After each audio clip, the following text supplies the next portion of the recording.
And a very warm welcome back to the Gimme a Whole Year Wrestling Podcast experience. My name is Anne, and this right here is Ollie.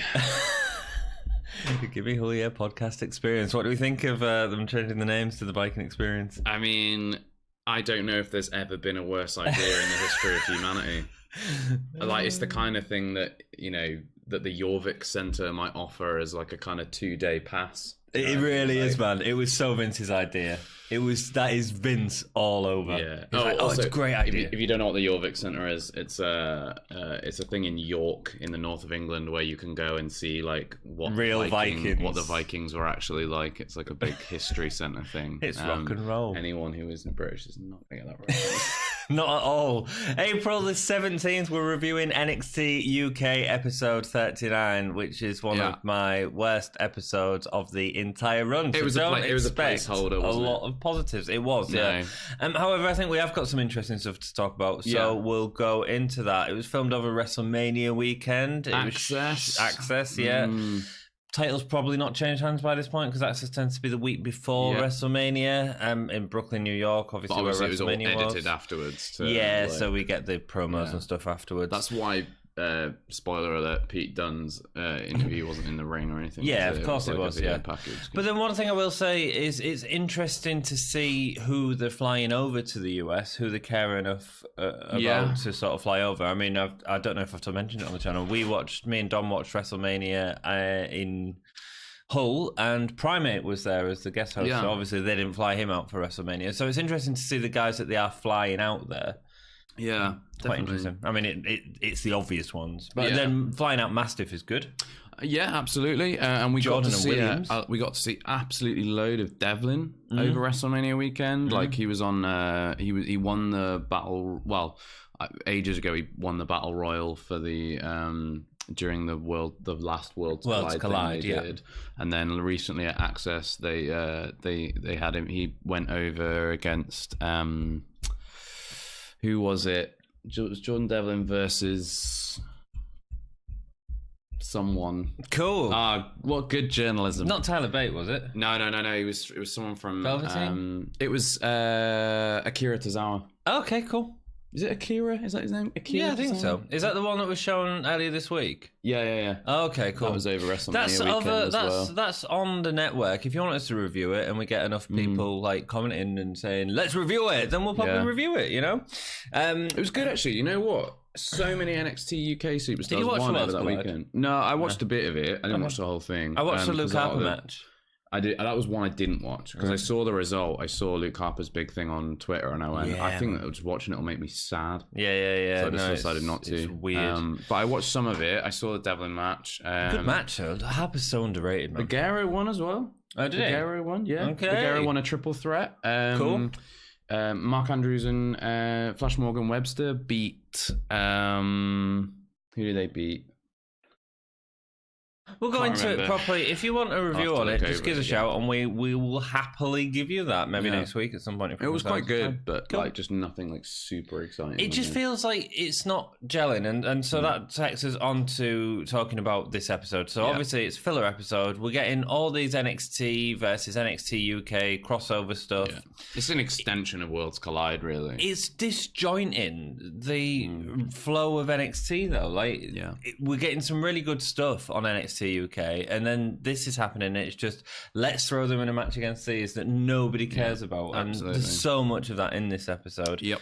We had a great comment from Manfred. If you write in the comments below, we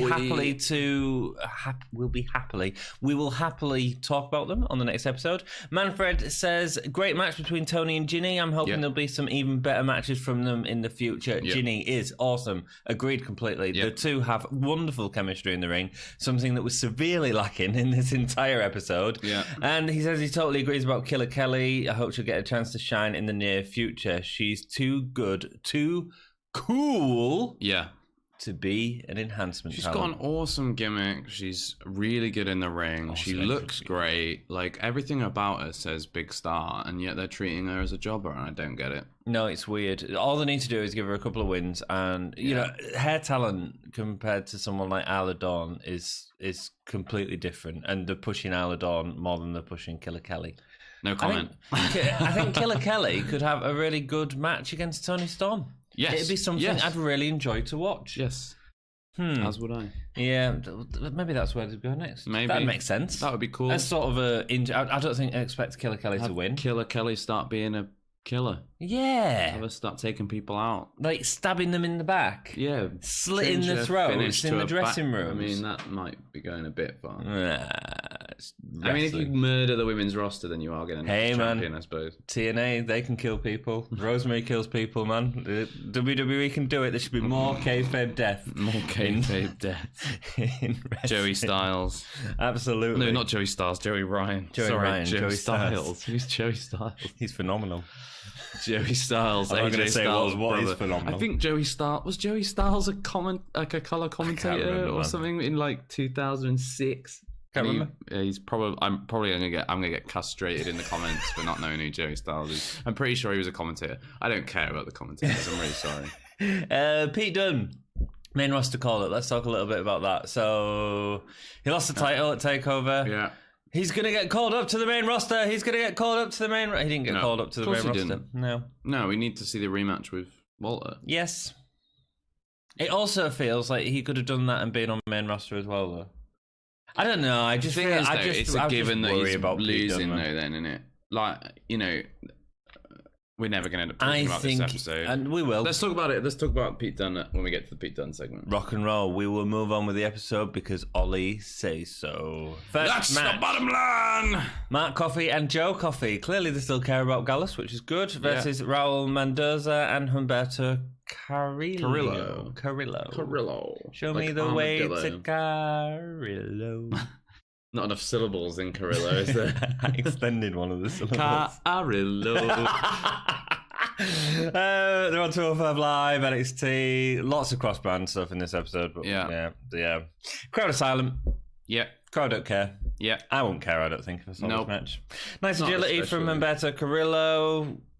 Gets, like, the crowd go, Yeah. I think this first match, I was just getting adjusted to the fact that we normally have great crowds on NXT UK, and here we have a crowd that are watching a full week. It's weird. It's like, a real shame. If I was going to WrestleMania and I heard that this was on Access, I'd be like, great, I need to go see that. Yeah. I wonder if it's like so expensive and out of most people's price range or something like that. Well, I mean, I read an interesting thing. I was reading up on NXT UK and its reception in America, and apparently it's not got a high viewing numbers in America at all. And I think that's reflective in the crowds when it's been taped in America. I just don't think they know who these people are. Yeah, but they didn't really pop for Conan Reeves as well, who's sort of a more established NXT talent. I know that he's not enhancement on NXT, and yeah, he doesn't really do, like, he's not got a big. Like, they reintroduced him, I think, in 2015, I think, or something like that, and they gave him all these video packages and then immediately started jobbing him out again. So I think he's just not a big deal. So my big problem with this episode is the sort of use of NXT stars. I think we should be using this once a year, and it should be Survivor Series because it makes sense, right? We talked about that before. Yeah. So who would we have liked to have seen Mark and Joe Coffey go against from the NXT brand? Who would have actually made an exciting match? And I'm not just talking about in-ring style, but I'm talking, and we'll do it for each of the matches. Any of the top tags. Exactly. I mean, like, who would have been really good? Like, I don't know. Tyler Fish and Bobby Riley. No, that you'd save them for other way around. Vets. Bobby Fish and Riley. I mean, Street Profits would have been a good. Street Profits would have been. It would have been a nice mesh of styles. Yeah. I think you could have had, Undisputed Era would have been fun. Maybe even because Viking Experience have now gone up to SmackDown, but quite often on their way out of NXT, they used, like NXT teams are used to put over other superstars. So why not have them, absolutely, like pick up a like a dirty win against Viking experience. Yeah, you know, like would have been a great like way to solve Gallus. But again, and this has happened. This exact same thing happened with the Royal Rumble weekend. I'm hoping it doesn't happen SummerSlam weekend because I don't want to see it. It's a rubbish. It'll be like a Big Four thing where they just start throwing people at each other. Yeah, and I don't mind if it's a one-off special of some sort. But again, you put them with the top guys that are on the takeover. Yeah, you know that's and that's the way it should be done. You know, we'll compare that as we go through the card. Coffee hits his nice diving push. They're calling it spear, aren't they? It's not a spear at all. No, I don't think so. Into a sweet backbreaker. The two Coffees using the Brawling Stars. They're using their agility to try and avoid it. Coffee does a butterfly spin into a butterfly suplex. Mendoza does some great evading in the ring, ending in a nice drop kick. Mendoza and Humberto both do suicide dives, but it's completely out of sync. It just felt like a bit botchy. There was no impact when he hit Matt Coffee. And even the commentary had to sell it. As such, they went like, "Oh, he's not really giving him all of it."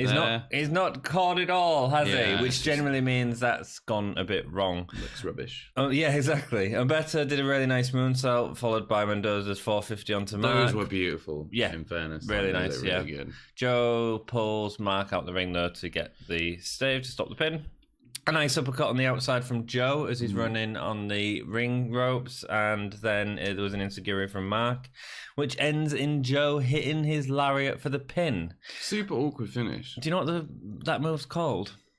They said it today. Yeah. All the best for the bells. Yeah.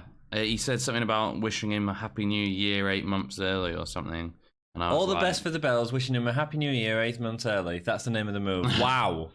I mean, even all the best for the bells. There's too much in it, man. Like the people's elbow is about as long as it can get before you go like, nah, I'm not into this. Yeah, you know what I mean. You couldn't call it like intergalactic gargle blaster or something. You know what I mean? No. It'd be too much. It's way too much. It needs shortening. Yeah, definitely. Do you know what? Not all moves need a name. No, it's just a lariat, man. It's like a really hard lariat. Yeah. Like the world's strongest clothesline or whatever it is. No, not world's strongest clothesline. Clothesline from hell. That's simple enough. That's fine. Yeah. Something like, just like the name of the move with some form of addition is kind of nice. Like, and also if you call it that, it's almost like harking back to like. So what would you call a lariat then? The lariat from hell. Do you know what I mean? Like it doesn't need, like, I don't need to hear it and go, well, that sounds brutal. Do you know what I mean? Like, I just think, like R-Truth is finisher. I think. What about the Braveheart? Why don't you call it the Braveheart? Braveheart. Scottish, you say? Yeah, but I would give that to a face, not a heel. The Braveheart. Okay. I suppose it's like the Claymore, isn't it? That's a really good name. Yeah, it's a good name. Yeah, simple. Like, because it has a context. Yeah, the context is we all get hit by claymores when playing Call of Duty by sneaky little. I was thinking of the broadsword claymore. Okay, cool. Like there's a giant sword called a claymore. No, I didn't know that. Do you know that? Oh, that's why it's called a claymore. Okay, cool. It's because there's like it's a famous Scottish weapon. It's like the Highlanders would use these like massive swords called claymores. They're big 2-handed swords. That's why it's cool because he's got a big leg. The Gimme a whole educational as well as entertaining. Sometimes you just pick up stupid facts that have no use apart from when you're talking about wrestling for some reason. So Joe Coffey wins. Who cares?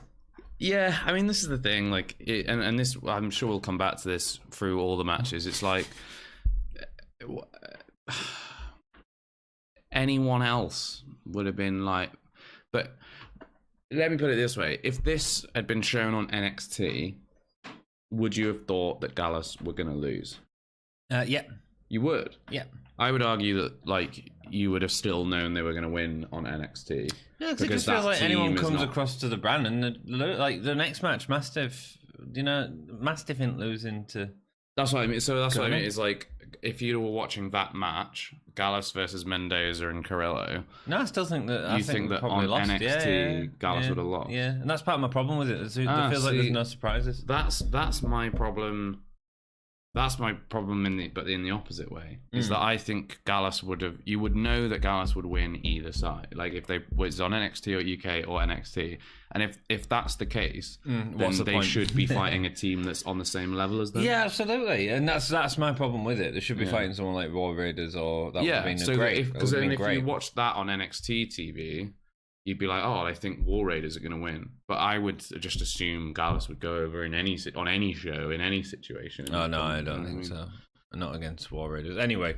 No, not against War Raiders. That's what I'm saying. Is against War Raiders, I wouldn't know who was going to win that match. Oh, I'd just say War Raiders. Yeah, no matter which show, I'd just say NXT UK, I think War Raiders. Yeah, I think so, yeah. Oh, I don't know. I think, like, I like it when you have two teams that are such on a same level. I like it, but you're not sure where they're going to win. But I don't think they're on the same level. That's the problem. I don't think Gallus are that big. I think they're that big for NXT UK. I think I think what you were saying earlier about Street Profits. Then I'd be going. I don't know who's going to win. NXT they might win. NXT UK Gallus might win. Yeah. Cassie's Ono interview next. His interviewer says he's had mixed success. Ono says a broken clock is right twice a day. Comparing yourself to a broken clock, not the best way to get over. No, he's going to show everyone the real British style and calls out Ligero from out of nowhere, really. Who knows the pattern with Ligero? He always gets called out by people for no reason, whatsoever. Yeah, I don't get it. Like every single person who calls out Ligero, it's always like, oh, you've got these people like Ligero. Like he's always their go-to example of things. And also, like calling Ligero like traditional British. Yeah, it's like, hold on, no, he's the luchador from Leeds. Yeah, how is there anything traditional about Ligero? Like his specialization on the Indies is like amazing comedic, then turn serious matches. Yeah, with like incredible long-term feuds. Yeah, like. There's nothing traditional about Ligero. Yeah. Apart from the fact he may sometimes come out in a British flag with his mask. But maybe that's Cassius being being an ironic heel. Maybe no, they just didn't think about it. You're going into this feud, and I want you to say this about him. That's all it was, man. Yeah. He goes out Ligero, the fans are behind, working all these shows, but oh no, we'll show him what a real worker is. NXT UK rosters members next talk about I want to just point out about that interview. I really like that his it's Cassius, not Cassius thing. Yeah, I'd really like that. I don't know what it was about it. I really liked it. Yeah, I like that. Because I think there's just something quite interesting about like the ego behind that, and like being like, no, get my name right. Get my name right. And he calls back to it later on. That was entertaining. Ratsy could perhaps do it, and he could knockout punch Ratsy. The thing is, like the really funny thing about that is that you always get Radzy's name wrong. Imagine if you met Radzy and we always just call him Ratsy. He'd knock me out, man. He'd knock me out. Like, no. He's a CBBC presenter. Absolutely, he wouldn't touch you. No, he would. Nah, he'd give you a blue Peter badge. Exactly, yeah. NXT UK roster members next talk about the Walter and Pete Dunne match from TakeOver. Flash Morgan Weston, Amir Jordan, and Mark Andrews and Charlie Caruso all sell Caruso? Who? Yeah, Caruso. All putting over the match and talking about how good it was. The European Union and Jordan Devlin both say they don't care about the match. I thought that was an interesting stance from European Union. Yeah, well, they were like, we've got nothing to say about it, didn't they? And I was like, is that because they're like team trying to align with him? I don't know. Interesting because then they teased this thing with Jordan Devlin and Walter walks in on Jordan Devlin saying he doesn't care. Yeah, interesting. It's about the only storyline we got in this episode. Like what I don't get is they're like sort of teasing the European Union thing. They're also teasing a feud between Walter and Devlin. I wonder if this rematch that Pete Dunne gets is going to turn into like an absolute mess with people getting involved. Oh, fingers crossed. Like that's what I want to see. I think so. I would like that. I want to see British Strong Style versus the European Union. Yeah, I really do. But where does Devlin feature into that? Devlin, maybe he could be the one that sneakily uses that feud between British Strong Style and the European Union with Walter, to sneak in and take the title. Yeah. Maybe. I really want to see Devlin with a title. Yeah, I do. Now that it's not on Dunn anymore, yeah, it's opened up a lot of options. For I would have preferred for Devlin to take it off Dunn, but taking it off Walter in some sneaky. Do you know what'd be super interesting is if they give the title straight back to Dunn again. It would be super. As if like there's a big cluster fludge.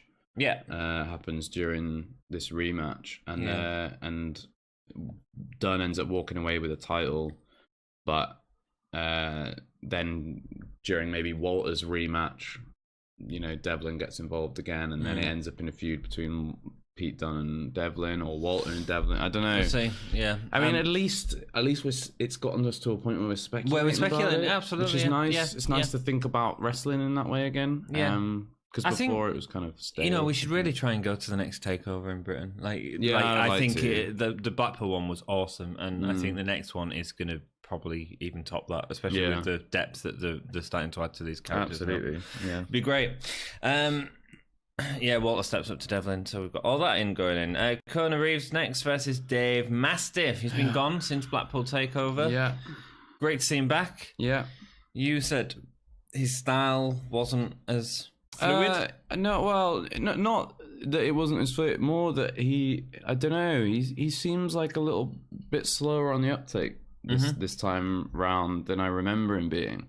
He seemed like real slow to get up off the mat, where he's been very agile in the past. Yeah. But like after, for example, his drop kick on Kona Reeves into the corner, like he just seemed like it took a real effort for him to get up off the canvas, even after a move that he'd performed. And could that have been a heat thing, based on the fact that he's performing in America?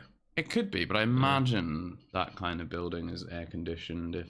Probably. I don't know. It's warehousey. I don't know. I would assume it would be that if they you would know. Yeah.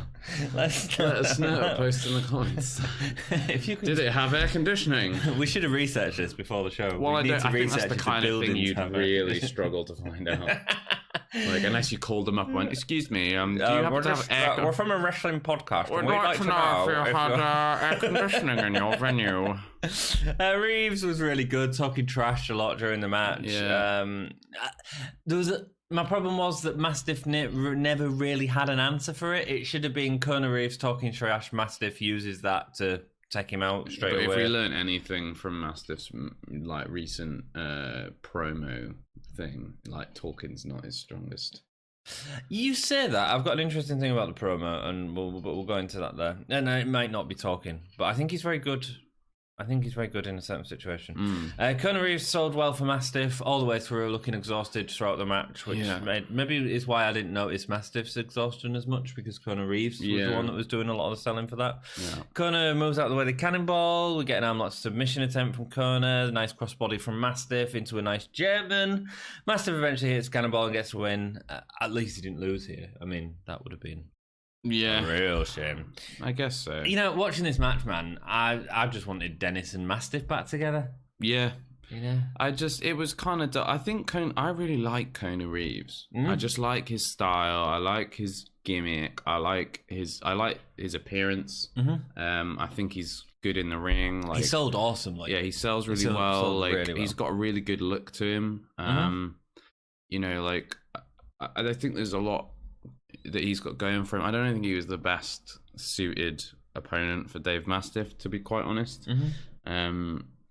He just towers over the dude, and like, if you want to sell Mastiff as this giant, like, kind of, bad Mother Hubbard, when you put him against someone who's really tall, he's like Kona Reeves is like 6'6", incredibly athletic looking. Even Not the only does Dave Mastiff look small and short, but he also just looks super obese. He just makes him look like not like a wrestler, makes him just look like some fat dude who's kind of getting involved. And that's not to take anything away from Dave Mastiff. Like, Dave Mastiff is incredible, and when he's fighting on NXT UK, when most of the guys are kind of smaller, it works really well. But when you put him against someone who looks taller and stronger and more athletic than him, I go, I'm not buying this. No. I agree with you completely. I thought he looked a little bit weak at that point. I think if it weren't for Kona's selling of it, then but here's a question that we were going to ask: who would you have rather he was against from NXT? Like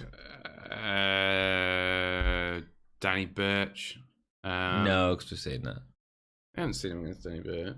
No, but we can see it. Yeah. It feels too NXT UK if you're going to do it. Yeah. Well, what's his... Only Lorcan? He's gone to 205 Live now, actually. Is he? Yeah. Oh, right. Surprise. No, I don't watch 205. Yeah. I would have said someone a bit like... You know, I know this is probably way out there, but I'd like to see him against a smaller guy like Gargano. But he's You couldn't have him against... Because Gargano can't lose that match. Oh, no, because he's a champion now, isn't he? Yeah. Yeah, no, maybe not. Yeah, someone smaller, though. Yeah. I mean, it's just one of the Undisputed Era. It'd be great to see in the comments, like, if you write your who was in the match and from NXT UK and who you'd like to see them. Yeah, and think like Roderick Strong. There we go. That's a good one. Yeah, that would have been a good match. Yeah, Kyle O'Reilly. Yeah, would have been fun because Kyle O'Reilly's really good at selling, but he's also got a pretty wicked, like, kind of sly offense. I think Adam Cole's a bit out of his league. Yeah. You don't want to take any heat off Adam Cole right now, but Kyle O'Reilly could have eaten the pin, I guess. Like EC3 would have been good back when he was in NXT. What are they doing there? Yeah. Radsey interviews Mastiff as he comes out of the ring. He looks all tired and hot and sweaty thanks to a lack of air conditioning. And Wolfgang comes out to interrupt the interview straight away. I'm a strongman here. You want some of this? And they start pushing each other. Yeah. Again, I really like this. Yeah, it was fine. I like... We know when Mastiff had that stuff with Dennis backstage and it felt real. This felt real. Yeah. Again, it felt, come on then, mate. Come on then. Yeah, I don't mind them shouting at each other. I don't think that his... More shouty. My dad... didn't show me love. Yeah. But he did love me. I knew he loved me, but he didn't show it. So I put on weight and become a wrestler.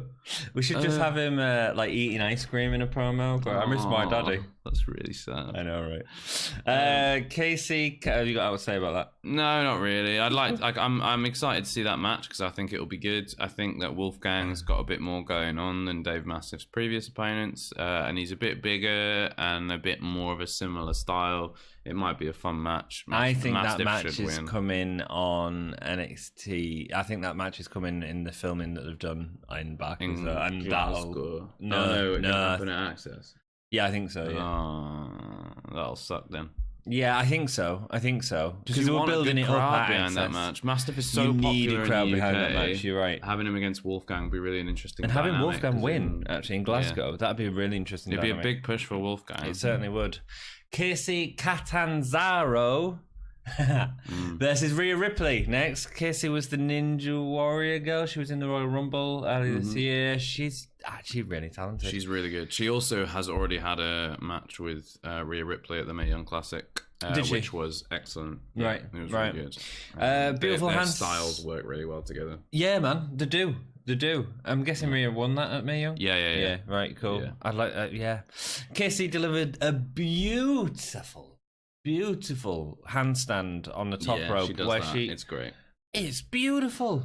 Like how handstand, the devil, like on the rope into the Hurricane head scissors or Hurricane. Yeah, beautiful. Yeah, it's really good. Beautiful. She did that in the Mae Young Classic match as well, and I was like, oh my god, this is amazing. I want to see her do more. Talent, man. Yeah. Talent. She's really good. Ripley again, vocal with the ref in the crowd, starts dominating Kacy with a delayed suplex. Yeah. It's funny, after you do a move like that, suddenly a delayed suplex feels a lot less impressive. Yeah, particularly on someone so tiny. Kacy does well to avoid Ripley's attacks. There's lots of reversals here. That's what they're selling the story as. When she goes for the next suplex, Kacy turns it into a roll-up.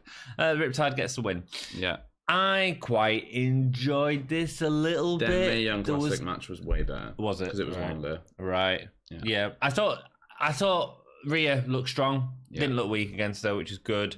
Kacy didn't get a lot of offense in, but what she did is avoided her moves, which showed they were both good wrestlers. And she had some really good crowd pops. Yeah, nice. It didn't really matter, did it? I think that's the only problem with the match. A few really choice moments though, like I think it was this. It's really hard to say what she's saying, but the ref kept going on at Rhea, going like, "Don't touch her hair, don't touch her hair." She just turns to the ref and goes, "I know the rules, Tom." Yeah, just the fact she used his first name just made it really funny. I don't know why. Just like, haha.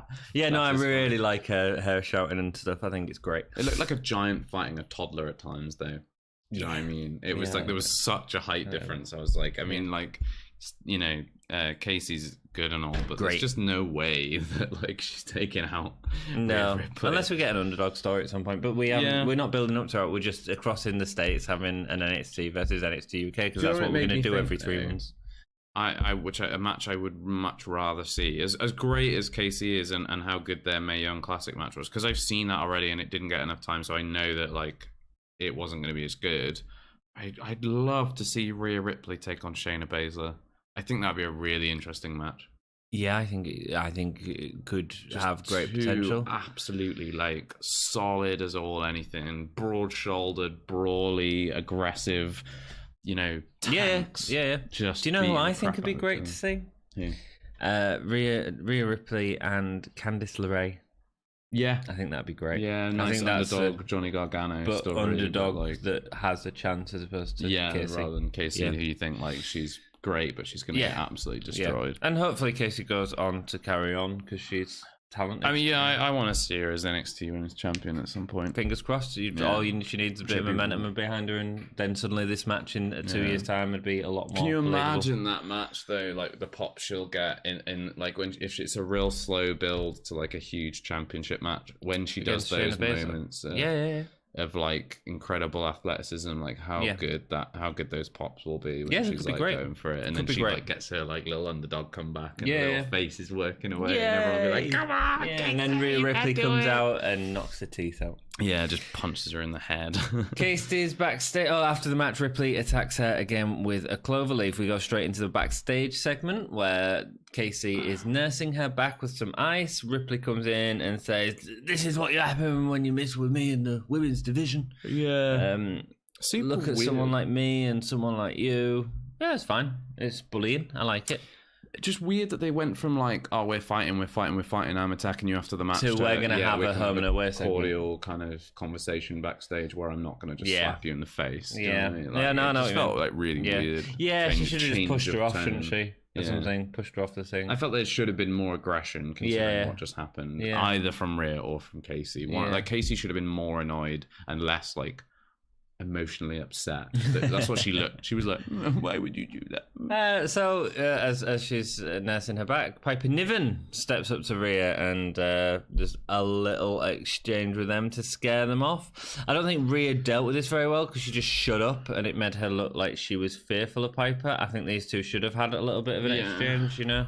But selling Rhea as scared of Piper, and I don't get it. I think that she should be like wary, she should be squaring still up. Aggressive. Yeah, she should be squaring up. Yeah, and that's all it needs to be, squaring up. But it's not at the minute. It just feels a bit passive. Yeah. However, they have again flown Piper out to New York. So again, you can sort of see that they do have a lot of faith in Piper. We've done this with every other match. Rhea Ripley, who would you have liked to have seen her against in NXT? Shayna Baszler. Even as champion, I think that would have been a more interesting match. Cool. I think that Shayna Baszler should have won, and it should have been because Piper Niven came out onto the entrance ramp and distracted Rhea Ripley. Mm-hmm. Like maybe Shayna Baszler would have won anyway. We'll never know. But Shayna Baszler picks up the win. Rhea Ripley then has lost to Shayna Baszler, but puts up a really tough showing, and it's down to Piper Niven's interference. It forwards your feud with between Rhea Ripley and Piper Niven, and it keeps Shayna Baszler strong, keeps Rhea Ripley strong because she loses off a squeaky finish. Yeah. What about Kairi Sane? That would have been a good match because Kairi Sane's just been called up, so could have taken a loss, a way to put over Rhea Ripley. Yeah, perfect. That would have been fine as well. Yeah. I think I just want to see Shayna Baszler versus Rhea Ripley. I get it. Yeah, that would have been a perfectly fine. I think Kacy Catanzaro, you just know she's not going to win, so there's no. Yeah, exactly. Yeah. But I mean, that's their thing at the moment. That's WWE's thing at the moment, is putting matches together where you know what the finish is going to be. Like I went into Mania, slight off topic. I went into Mania going like, all of these matches seem like foregone conclusions, but that's why I think they can't be. I was like convinced that Daniel Bryan was going to retain because it seemed way too obvious that Kofi would win. I went, well, there's no way Kofi will actually win. But actually, all they did is give us a fan service. Seth Rollins wins in like 2 minutes. Yeah. Daniel Bryan loses whatever. Yeah, no, I agree completely. Becky Lynch wins off the worst crucifix count I've ever seen. Ginny has an interview next with Tony Storm. Ginny has an interview. He asked her a question about Tony Storm. Something. He asked her a question. So yeah, he said something. She said nothing. Oh, he said, as you were unsuccessful or whatever, like after an unsuccessful title opportunity, what's next for you or something like that, I think he said. And she just went like, good. And walked off. Like yeah, it. I liked it. Really like it. Yeah. Building up the tension without character development. Yep, perfect. It's a real strong striking difference from having her talk so much before to now not saying anything. It makes us go like, ooh. You know what? What's she doing? That was probably my favourite moment of the episode. That's how weak I think this episode was. Yeah. Just because it felt so right. Yeah. Grizzled Young Veterans versus Amir, Jordan and Kenny Williams. Why does Kenny Williams have 3D glasses on? Because he's the lucky Back to the Future boy. Can he not see in 3D normally? No. Is that why? Everything is 2D to Kenny Williams. That's why he won't dance. I see. Yeah, no, he's Paul. I don't like his gimmick at all. Gibson takes to the mic. If they're going to go with it, they need to really go with it. They're just like really half in it at the minute. Gibson takes to the mic to try and rile the crowd into something. They're so half-assed. There was a really weak If You Hate Gibson Shoes Off that was in a completely different weird tune. Yeah. If you hate Gibson, shoes off. Yeah, it was like, if you hate Gibson, shoes off. If you hate Gibson, shoes off. And we'll take our shoes off when we come to the ring. Like, do you know, expecting a follow-up line. Yeah, jazz hands all over. Weird. Consider yourself a friend. Consider yourself. That's it. It's because we're part British. Of the family. So everything that we sing must be to the tune of Oliver Twist. Absolutely. Awesome. Gibson takes to the mic. Grizzled Young Vets have demanded that their opponents from NXT UK, but this match is going to be a non-title match. Okay, fine, cool. So we're getting Amir and Jordan winning. We're finally going to see the dance. Amir comes out, ball of energy, man. He was so happy to be there. Yeah. And that was good. There are certain wrestlers and performers that absolutely make the most of every opportunity they're given. And he's one of the kids. One of those guys. He will do whatever he needs to do to absolutely sell his part of the show as best he can, and you cannot fault the guy for that. Absolutely not. No, I was really impressed with that. He really got me happy for him, and that's throughout the match as well. He had some really good moments. Like I don't think I'd ever noticed quite how good he is in the ring before to this episode. I think because Amir Jordan is pushing himself so well as a face at the minute, and I think he is, considering his Bangor Bad Boy gimmick is pretty naff. A dancing boy. I think he's pushing himself as the happy-go-lucky guy so well, it's actually starting to make Kenny look like a heel. Yeah, he's getting that real kind of like, he's seeming more and more cynical, I think, all the time. Yeah, which I don't think is what they're intending. What they want to do. No. I think he's supposed to be hesitant, but he not. Seems like he's starting really to come mean. across as mean. To Amir, the guy that we all want to win. Yeah, but that's because Amir's doing such a good job. Yeah, and so good on him. Showing him up. Good on him. Gibson starts off against Jordan. The first we've seen of Gibson since TakeOver, where he burst his eardrum. Yeah. Nice to see him back in the ring. Didn't get as much in the ring at this one. Amir misses a drop kick when Drake gets a tag. Gibson saves Drake, pulling him out of the ring, telling him to calm down. Calm down. It's an exhibition. It's great. I like that. Yeah, I like it. It's great. It was the one redeeming part of it being a non-title match. He's doing the whole thing of calm down thing as well. The Liverpool thing, which I think could really start getting over with the crowd. And if that was in Britain, instantly that calm down chant would have started. Yeah, calm down. Calm down. Yeah. In the tune of Oliver Twist. Calm down. Calm down. No. Too many syllables Consider yourself. Calm down. I had a serious issue with syllables in this episode. Yeah. Nice spot as Drake and Gibson clear out the ring, especially with Drake doing a drop kick after receiving a bit of extra height from Gibson on all fours. The axe handle over the top rope that they've done quite a few times. There's something about that move that doesn't work for me, man. Yeah, I've never really understood the double axe handle move. But it's supposed to feel devastating because he's going off the top rope, but it is just an axe handle into a backbreaker, and you can't really make it look like there's any connection because there can't be any connection because it'd really hurt someone. Yeah, I don't get it really. Like it's not, it doesn't do it for me. But I've never liked axe handles ever since I remember playing WWF Raw or Attitude or whatever it's called on N64. Yeah. And every single wrestler had the double axe handle for the top rope move. Yeah. Like every single one. Yeah. And I was like, why would back in the day, man, everyone did it. I mean, but then back then it's more acceptable. So people like Macho Man and Randy Savage, it's more acceptable back then. But nowadays it just doesn't feel right, does it? Yeah, I think we've got more like athletes now, technically, so they can do more interesting things than an axe handle.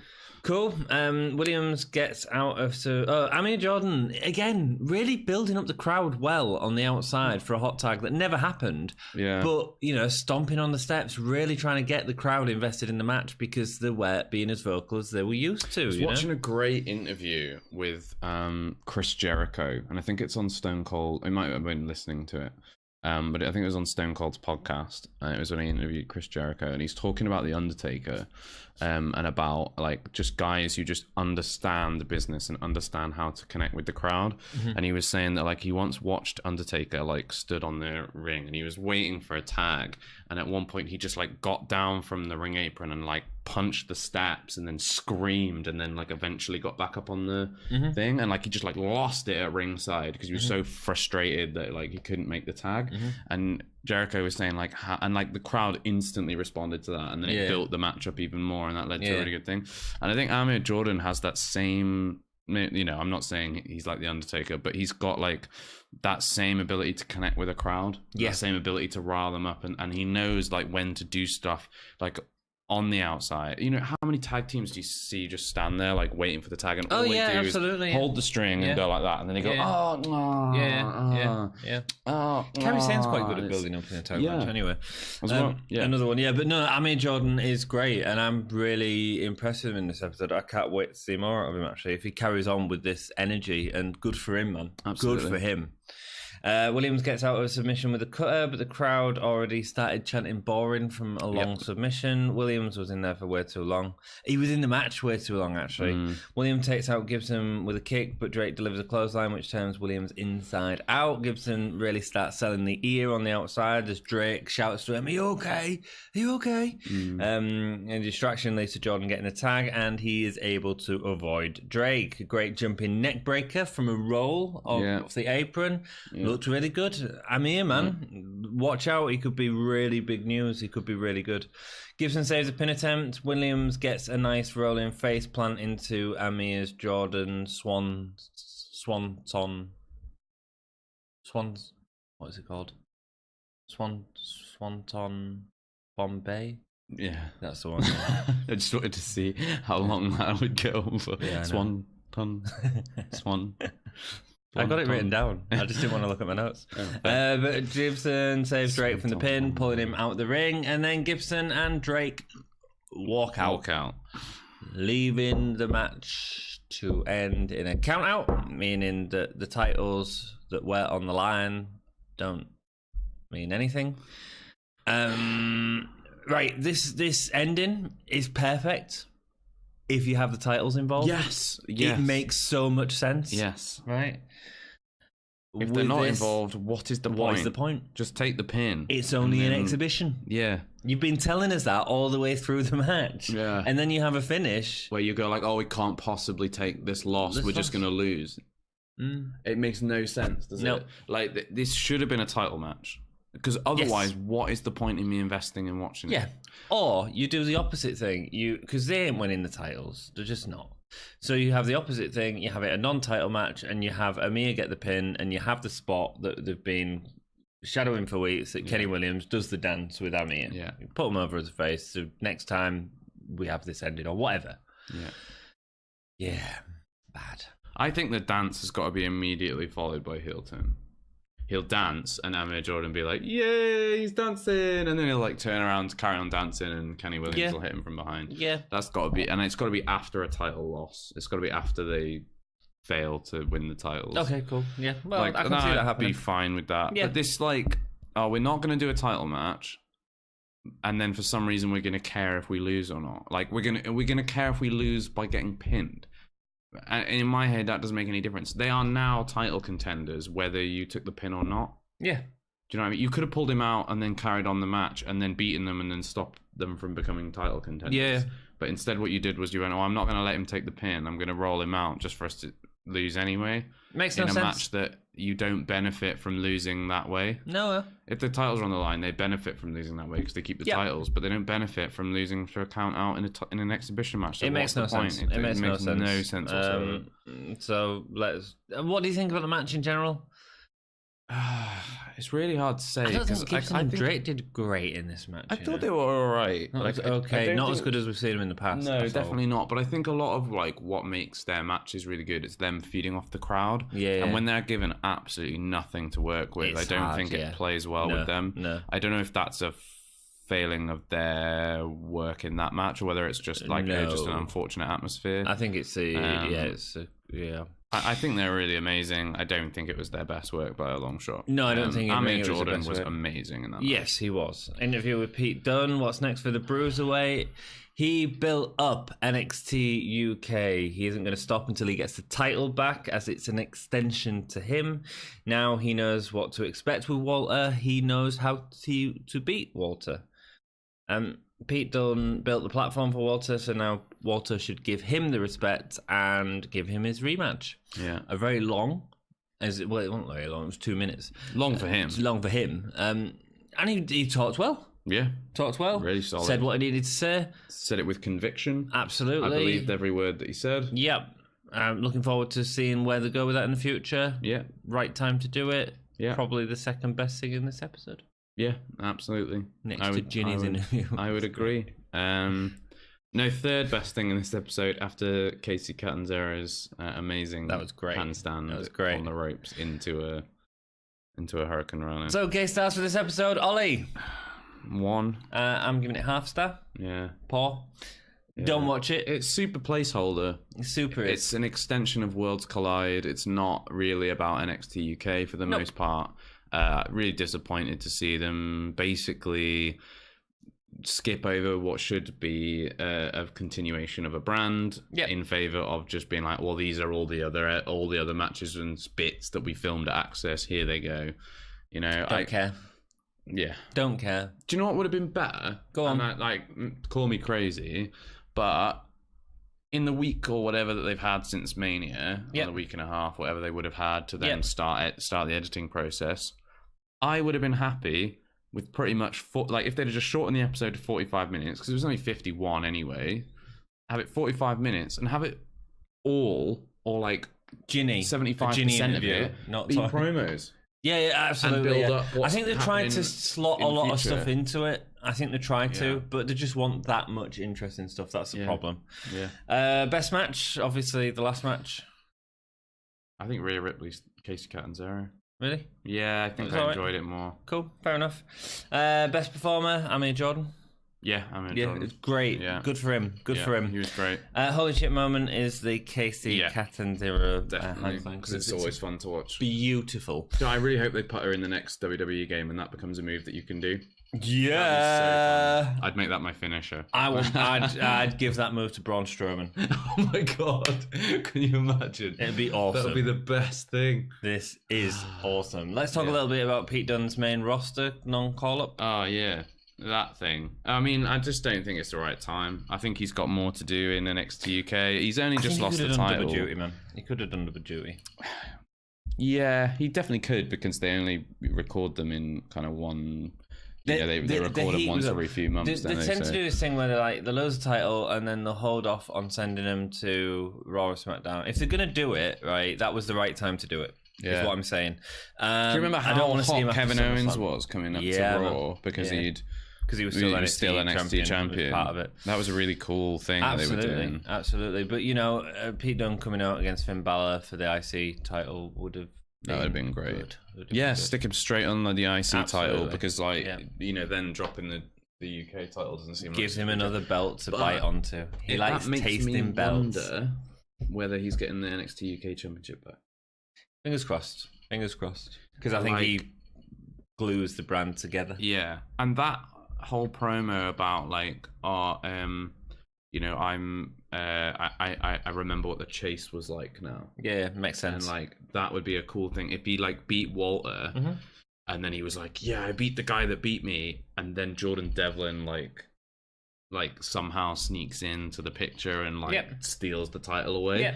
That would be like a really fun thing. And then if Pete Dunne then cannot for blood nor money, despite being a better wrestler or like being better in the ring or whatever, like, you know, kayfabe better wrestler than Jordan Devlin, just cannot get the title back for whatever reason, that would be like, you know, like what they've done with Shayna Baszler and Kairi Sane. Like Kairi Sane like should have won that title so many times, as should Shirai. And also Bianca Belair. Yeah, so like so many people should have beat Shayna Baszler, but for love nor money they cannot get the title out of their hands. And something like that with Devlin would be really fun, I think, because he's got the kind of like real smarmy, cocky, like what's the word, smug thing going on, and like he'd be such a good heel given some interesting matches with Jordan Devlin as well. So and then you can, you know, with Jordan Devlin you can then have him be kind of convincingly beaten by like an underdog, but I can't see that with Walter. No. Like, can you imagine like Amir Jordan after like a good tag push, then, you know, having quite a successful singles run? I think we're gonna get.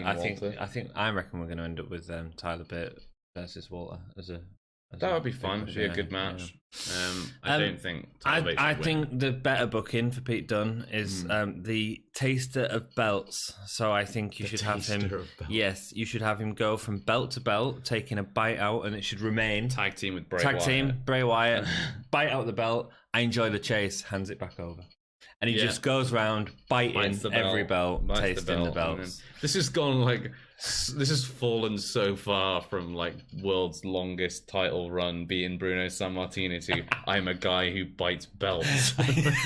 Your booking for Pete Dunne has changed drastically. It's got rubbish, hasn't it? It's got rubbish. Thank you so much for watching. If you've enjoyed the episode, it really helps us out if you leave a comment down below, like and support the channel in that way. Hit us up over on Facebook, Twitter, Instagram, and Patreon if you want to support the channel. We also have Redbubble, not RedTube, which is a different site altogether. Yeah, don't search my name on RedTube. You're not going to like what you find. Oh, someone out there's doing it. It's not Manfred. Manfred doesn't want to see that. Manfred doesn't want to see that. So yeah, if you want some merch, you can buy it there if you want. Rock and roll. Thank you so much for watching. Yeah. Keep it GHY. Can you do it in the sound of Consider Yourself? GAHY. Gay. Not enough syllables. Yeah. G.